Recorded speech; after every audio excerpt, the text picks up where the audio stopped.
국민의힘 장동혁 대표입니다. 지난 주말에는 장외투쟁을 했다면 이제 국민의힘으로서는 무제한 토론, 이제 필리버스터에 돌입할 듯합니다.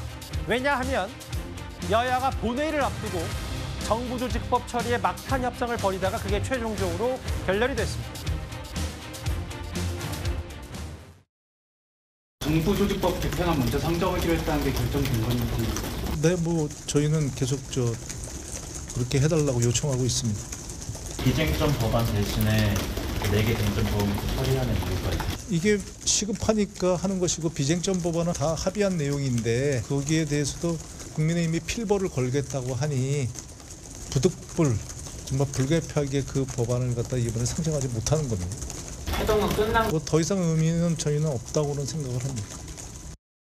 검찰청을 해체를 하고 공소청하고 중수청으로 나눠지는 부분이 가장 심각한 문제인데 지금 현재 이 순간에도 법은 통과시키는데 공소청과 중수청에 검사들이나 수사관들이 어떻게 갈지에 대한 기준조차도 지금 없다고 합니다.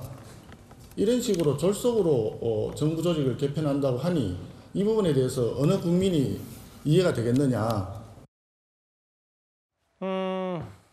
일단 이 부분이에요. 4개 법안 우선 처리하겠다는 거니까 최장 70일 가까이 할 수 있는 필리버스터에 시동을 걸겠다, 사바옥을 하겠다는 건데 여러 가지 얘기 중에 근데 이제 여야의 공방과 대치보다도 민주당 내부 기류도 있습니다. 이제 자막으로 한번 만나볼까요?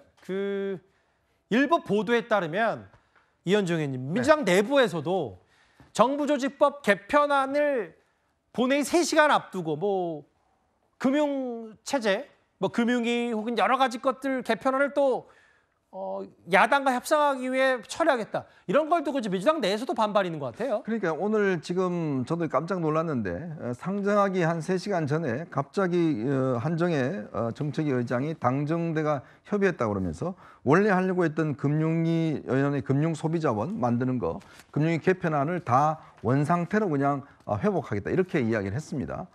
지금 사실은 이게 금감원 직원들이 지금 꽤 오랫동안 정부 조직 개편 반발하고 있고, 그다음에 금융위원회의 어떤 권한, 금융 소비자원을 만든다, 복잡하게 금융위원회를 개편안을 만들었어요. 근데 이 안과 관련해서는 이미 지난번에 김병기 원내대표하고 지금 송원석 원내대표가 합의한 게 있습니다. 즉 특검을 연장하지 않는 대신에, 특검을 그냥 하는 대신에 이 법에 대해서는 지금 정무위원장을 하고 있는 윤한홍 의원의 협조를 얻어서 정무위원회에서 통과시켜주기로 했어요. 근데 그걸 뭐라고 했으면 야합이라고 하면서 그냥 원상태로 뒤집어 버렸잖아요. 근데 이 법은 원래 이제 정부조직법과 달리 이제 정무에 통과가 돼야 되는데 그러려면 상임위원장의 어떤 협조가 있어야 됩니다. 그렇지 않으면 그냥 패스트트랙 올려서 6개월 뒤에 바뀌어지는 거예요. 근데 이미 개편한다라고 지금 다 했고 지금 금감원 직원들은 지금 임원들 전부 다 사퇴하고 직원들 하고 있는데 금융권을 이렇게 6개월 동안 할 경우에는 엄청난 금융 위기가 올 수가 있습니다. 자, 그런 어떤 상황이 되나 보니까 갑작스럽게 그냥 원칙적으로 다 무효로 하고 그냥 원래대로 하겠다라고 하는 거잖아요.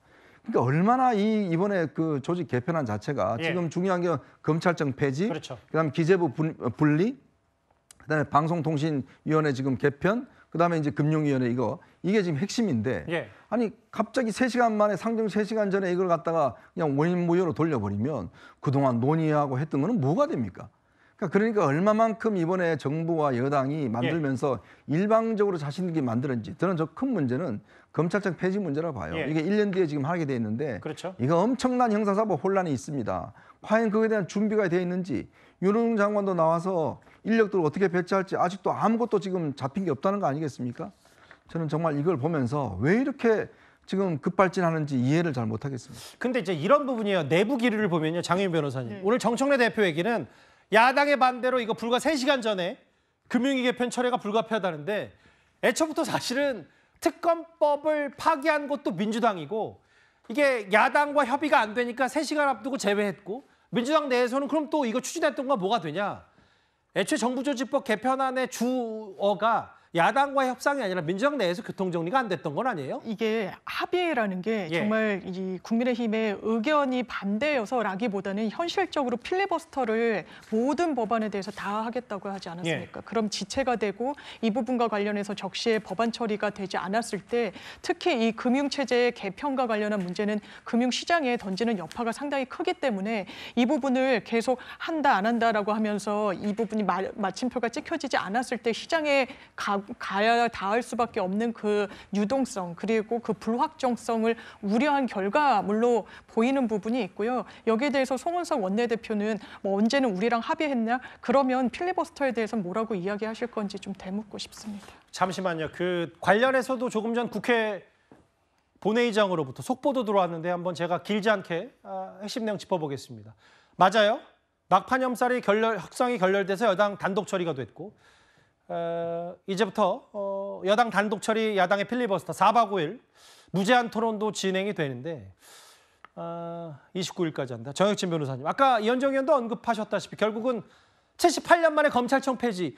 이게 가장 국민의힘에서 야권으로서 받아들일 수 없는 부분인 겁니까? 이거는 그 야권으로서 받아들일 수 없는 게 아니라요.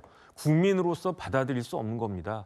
그러면 지금 모든 전산이 다 검찰을 중심으로 형사사법 시스템이 되어 있는데 당장 이야기 들어보면요. 검찰청인 사람들 이야기 들어보면요. 그 시스템만 하더라도 이걸 어떻게 할 것인가, 얼마나 큰 혼란이 초래가 될 것인가. 그다음에 소소한 거지만 검찰청 간판만 바꾸는데 몇백억 들 거라고 그 이야기 하거든요. 이런 혼란 어떻게 할 것인가. 그러니까 지금 지난번 윤석열 정권은 의료개혁한다고 그랬다가 지금 같은 상황이 초래됐듯이 지금 이재명 정권에서는 검찰개혁한다고 하다가 우리 국민들한테 어마어마한 피해를 입히고 큰 타격을 입을 것이다. 이런 이야기가 그냥 나오는 것이 아닌데 이것을 제가 봤을 때는요. 이재명 대통령이 더 잘하실 겁니다. 왜냐하면 그 변호사 벌써 한 40년 하시지 않았습니까? 정성호 법무장관도 마찬가지일 겁니다. 그 결과를 아는데 계속 강행할 것인가 지켜보겠습니다. 검찰 개혁에 대해서 일부 동의하는 분들도 있고 아닌 분도 있지만 중요한 건 최진봉 교수님. 준비 부족.